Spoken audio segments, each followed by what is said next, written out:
Thank you and good afternoon. Full protocol observed. It's great to be here. This is the first time I've been here to present. I look forward to hopefully coming back another time. It's great to follow a panel discussion about diamonds. Diamond mining's been going on for a long time, thousands of years. And whilst some of the critical minerals which we are very familiar with have been around for some time, it's only in the recent history, in the last 10 years or so, there's been a serious interest in some of them, like lithium, cobalt, and some forms of nickel. 10 years ago is when lithium went from being an industrial mineral to a mineral excitement. In late 2015, it jumped 200% in late 2015 over a couple of months. And the following year, cobalt jumped about 400% in a couple of months. So that was just 10 years ago. And since then, there's been a lot of excitement around critical minerals. Nickel as well, another critical mineral of such interest. And last 10 years, the supply chains have built up largely around being mined and semi-processed and sent to China for further processing, and then sent on to the rest of the world. And the world now has a supply chain for batteries largely dependent upon supply from one location. Battery chemistry is evolving, and batteries are now evolving to reduce their reliance upon cobalt and nickel. So we're into the next phase of critical minerals, and manganese is the key element that really comes into the light there. We've had recent announcements from groups moving towards higher content manganese batteries like Ford and GM, who are increasing their manganese content by 65%. And now we're seeing this new wave of demand for critical mineral manganese, which is geographically not located in one area, it's diverse. We've got it in Botswana, we've got it in South Africa, we've got it in Europe, got it in Morocco. It's not in one location, and it doesn't need to be processed in one other location. And the reason why this is all important is because that's what enabled manganese to become the battery metal of choice. Western OEMs don't have to rely upon one country stopping its export. They can get it from multiple locations. And with manganese, it can be fully beneficiated in one area. And that's what Giyani is trying to do with its project, K.Hill project. We're going from mine to market in one location. And the outlook for manganese is very exciting. All the battery chemistries are moving that way in the West. It offers stability, it offers more stable pricing, lower pricing, and it enables Western groups to have security of supply, which they can rely upon and build out long project lines. So for those who don't know Giyani, we are developing the K.Hill project in Kanye, and we have about 1,900 square kilometers of licenses in the region. So we have lots of mine life after K.Hill is depleted. It's really quite exciting from a perspective of everything that's been talked about today. Giyani is aiming to develop a project in country which will get the end product, which is the fully beneficiated product. So we have our mine site, we'll have our plant, which we've been granted a special economic zone license, so we get preferential treatment there, and we'll be processing to our end product. We also have some very exciting news out today, because critical minerals projects are hard to fund. A lot of investors are a bit burnt by the lithium, nickel, and cobalt waves. We just announced today that the US government, their Export-Import Bank, have given us an LOI for up to $225 million. And that's for a 15-year loan. So that is a huge amount of support. Thank you. Our share price has done the same thing, so thank you on that. So it's a very positive day for us, and this is really good because it shows a DD done, and it shows that governments are interested, and the US government is aware that it needs to invest abroad. So the key things are vertically integrated, strategic interest, and from a jurisdictional perspective, whilst the world is moving towards manganese, it needs to move towards it quickly. And the fact that we're in Botswana and the support we have from government has been shown so far. We've got our mining license, environmental authorization. All these permits were received 9 months after we submitted our applications. So the support we've had is fantastic. And that will enable us to make sure we can hit that wave. And the wave is coming from battery groups wanting to ramp up their production from 28 onwards. And that is when we are planning to get into construction. Ramping up production from 28 onwards. So we're ideally aligned with that battery market.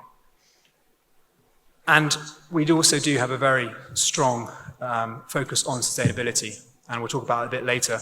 Our country manager, Lisa, I'm sure many of you know her, is in the audience today. She's focused on our CSR policies and could definitely answer any further questions after this. So as I said, we are a vertically integrated group from the mine to market in country. We've developed our processing technology over the last 5 years, and we've got our demonstration plant, which is in Johannesburg. That demonstration plant has produced our first battery-grade product, which we've now shipped to off-takers for testing. We're making a second type of battery-grade product, so we've shipped a product called high-purity manganese oxide, and we'll be shipping a second product later in Q3 this year, which is called high-purity manganese sulfate monohydrate. Why do we make two products? Well, different batteries need different products. It's like the lithium market. Lithium hydroxide and lithium carbonate are used for different types of batteries. It's not dissimilar in the manganese market. And that's why we're keeping our optionality open. So that's how we're looking out for the year ahead. I talked a bit about this earlier. China has very much dominated the manganese market, with over 90% of battery-grade manganese being produced in China. But there is now a movement to diversify that supply away from China, and Giyani is one of the most developed groups, and the demonstration plant I mentioned just now is the largest of its kind outside of China in the battery-grade market. So we're one of the only few groups who've managed to de-risk from a lab scale to a demo plant scale, and you'll see a demo plant in a second. But really are very excited about that, and all the learnings we've had from our demonstration plant have gone into our definitive feasibility study, which is currently underway. So this is really one of the big key slides, I think, at the moment. It shows where the market is going. It's great for me to talk about it, but you can see here all the car companies that are going there. You've got car companies in China developing higher content manganese batteries, which are sort of the LMFP style, so lithium manganese iron phosphate. But in the West, it's more of the nickel, cobalt, manganese form. But as I said earlier, nickel and cobalt were the sort of original battery metals, and they're sort of coming out of favor with a lot of the OEM groups because multiple reasons. Their prices, very volatile, much higher than manganese. They are geographically located to some areas, and also they can be replaced by manganese. Manganese is much cheaper, the price is much more stable, and it is widely distributed around the world. So it's setting the scene for a very strong and long-lived time in the battery market. And you can see all the groups there. I mentioned Ford and GM earlier. They've developed and announced high manganese content batteries. Many other groups like Tesla, VW, Umicore are moving that way. And it is a lot of groups going that way. So I think everyone here who doesn't know, we are obviously all our licenses in Botswana, and that's where we are developing our final project. Whilst our demo plant is in Johannesburg, our final project is in Botswana.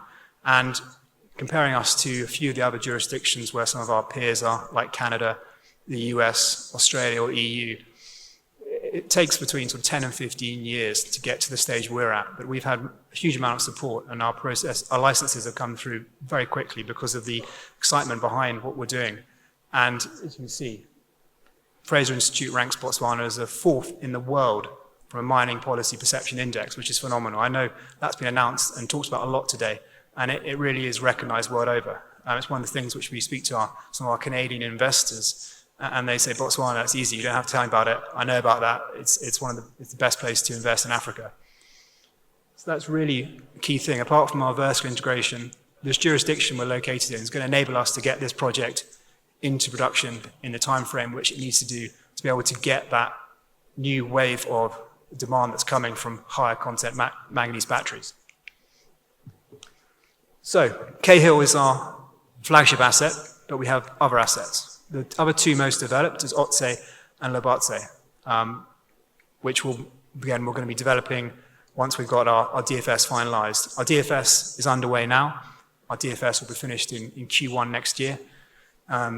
Whilst we have the plant which will be located next to K.Hill, once that K.Hill resource is depleted, we'll then move ore from other assets around Botswana. So this will be a very long life project. Our special economic zone license is valid for 50 years currently, and we can extend for another 50. So we've got a 100-year life, as we talk about, already there. And that's another thing which really adds to our story. We have the ore sources, we have the process, and we have the ability to get our project into construction in the time frame we need to, which makes us quite unique to other projects who need to process in another country or buy all stock in. So we are a self-contained unit which is vertically integrated, and that is really the key thing to emphasize about Giyani. I talked a bit about community-driven development earlier, and Elisa is very much running this. She's our country manager, and we'll talk a bit about that later, but we've had a huge amount of focus in our local area on disability-focused incentives, and also we've looked at other things related to students. We've been doing a lot of work with the local university, and currently now as we speak, we've got students in the field helping us with doing some mapping work at oxide. So again, we want to very much invest in our other assets and make sure they are developed as well once we've got our DFS underway at K.Hill, sorry, finished at K.Hill. We also have other plans for programs related to education, agriculture, which we can speak about later in the year. But we have got a lot underway, and we've also done a lot of work to date so far. We look forward to working with the community, continuing into getting this project into construction and see how we can add more back. So these are the milestones we have achieved as a group. It's been a busy 5 years, and with critical minerals, especially battery manganese, it's the processing which is the key thing. The mining is a very small impact, but it's the process, and really and that is the speciality here, because it's getting to that end product in one location. Previously, projects we started, as I said, with the lithium and cobalt. First booms came, groups were mining in places and then sending product to China to be further refined into that end product. Because either they didn't know how to get it to the end product, or they weren't aware what the end product was. We will be getting to the end battery grade, high purity product in one location. And that's what will be underway right now. We've shipped samples from our demo plant to be tested from our oxide, and we'll be shipping samples from the sulfate later this year. And we expect feedback this year on that, which is a key part of our project financing, alongside of getting funds, low cost funds from groups like Exim to help us support that. So this is it, this is the strategy. 2025, we've done, as I said, we've sent off our oxide, sulfate shortly, our DFS is underway, and we are having discussions with off-takers and project financiers to be able to get this in construction by 2027 and then ramping up from 2028 onwards. All this will be in Kanye, next to K.Hill. This is the demo plant, which is our understanding, the largest of its kind outside of China. It's about 100 meters long, 15 meters high. It is really quite an impressive facility. I know some people in the audience have been to see it, and it's really what sets it apart. It's basically a small version of our commercial plant. It's 1 to 10 scale, and this is what enabled us to have lots of learnings this year. And so far this year, we've managed to optimize our flow sheet, we've reduced our reagents, we've managed to reduce the carbon. We've actually created a valuable byproduct, a fertilizer-based byproduct, which is very exciting, which will help our economics. And we've also reduced our CO2s and emission footprint. And we're going to now have a cleaner waste stream because of the optimizations. On the slide, you'll see our timeline for our products. As I said, we've shipped oxide already. We can sulfate later this year. We've got our off-takers lined up for sulfate, which is very exciting because of the amount of demand in that market as well. So from a CO2 point of view, which is, again, something which we routinely get asked from off-take groups, Giyani has a relatively low carbon footprint. Manganese actually has the lowest carbon footprint out of manganese, nickel, and cobalt generally, on an average basis, but we are trying to reduce that further. We have got a lot of incentives to be able to do as much energy from solar as possible. We've got to drive towards 60% renewables. And that's something we're focused on as a group to make sure we have that carbon footprint as low as possible. So, in summary, a lot of stuff underway. We are developing this exciting project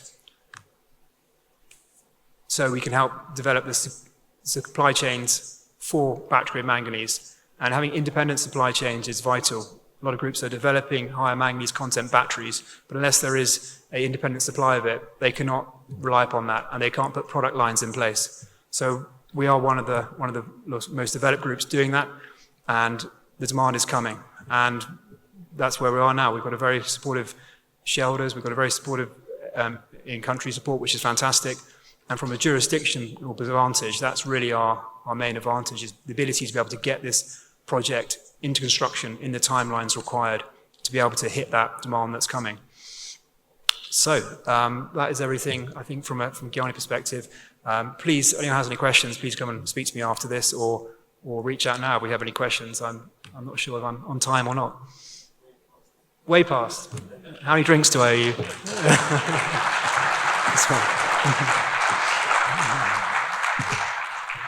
Thank you.